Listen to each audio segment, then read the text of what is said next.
అందరికీ నమస్కారం. పాడేరు నియోజకవర్గంలో ఉన్నటువంటి ప్రతి అధికారులకి, అలాగే ఎమ్మెల్యే, ఎంపీలకి, ఎంఆర్ఓ అందరికీ నా హృదయపూర్వక ఆవేదన నేను తెలియజేస్తూ ఉన్నాను. మా ఊరు పనస గ్రామం, ముంచింగ్పూట మండలం, పెదగూడ పంచాయతీ. ఇక్కడ ఒకటి కాదు, రెండు కాదు, చాలా సమస్యలు ఉన్నాయి. నేను వచ్చి 15 రోజులు అవుతుంది మా ఊరు. ఈ సమస్యలు నేను కల్లారా చూశాను. కానీ ఒక్కొక్క సమస్య ఏంటో నేను కనుగొందాం. మా ఊరు గ్రామస్తుల ద్వారా నేను మీకు తెలియజేస్తాను. వాళ్ళే చెప్తారు. వాళ్ళు నివసిస్తున్నారు, దాదాపు 30 ఏళ్ళుగా వాళ్ళు నివసిస్తున్నారు. వాళ్ళే చెప్తారు. దయచేసి వినండి, ఓకేనా? ఈయన మా బావగారు కూడా, మన్మథరావు గారు. బావగారు, మీరు చెప్పండి, మా ఊర్లో సమస్యలు ఎలా ఉన్నాయో చెప్పండి ఒక్కొక్కటి.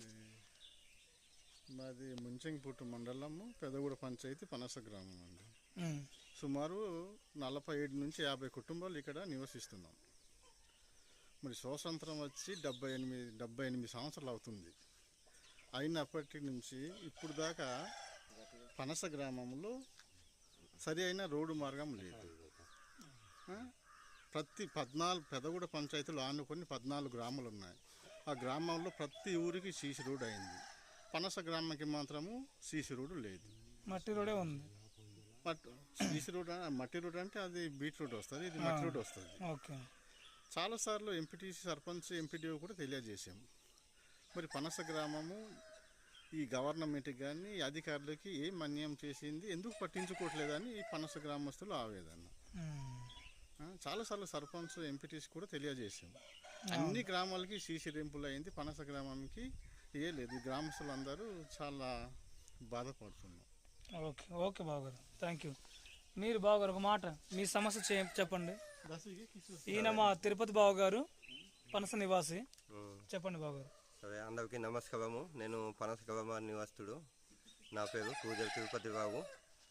ఇన్ని సంవత్సరం అవుతుంది. ప్రతి ఊళ్ళో ఒక రోడ్ ఉంది, అన్నీ ఉంది, వాదవి ఉంది. మాకు మాత్రం ఇంతవరకు వాదవి లేదు. అన్ని విధంగా ఇబ్బందులు పడుతున్నాము. వెళ్ళాలన్నా ఘాటి, ఇటు కిందికి గడ్డ, పైకి కొండ, అనుకూలంగా లేదు. సరైన స్కూల్ బిల్డింగ్ లేదు, ఒక అంగన్వాడీ బిల్డింగ్ లేదు. ఎన్నిసార్లు మేము కలెక్టర్ దగ్గర కూడా కంప్లైంట్ ఇచ్చాము, ఏ అధికారులు కూడా పట్టించుకోలేదు. అప్పుడు ఎవరు మనకు పియోగాలు కూడా వచ్చేవు, ఇక్కడ డైరెక్ట్ ఘాటి దిగి వచ్చేవు. వచ్చి ఇది ఇస్తాము, అది ఇస్తాము. సార్ ఏమో ట్రాన్స్ఫర్ అయిపోయారు. ఇంతవరకు మనకు బిల్డింగ్ లేదు, ఏం లేదు.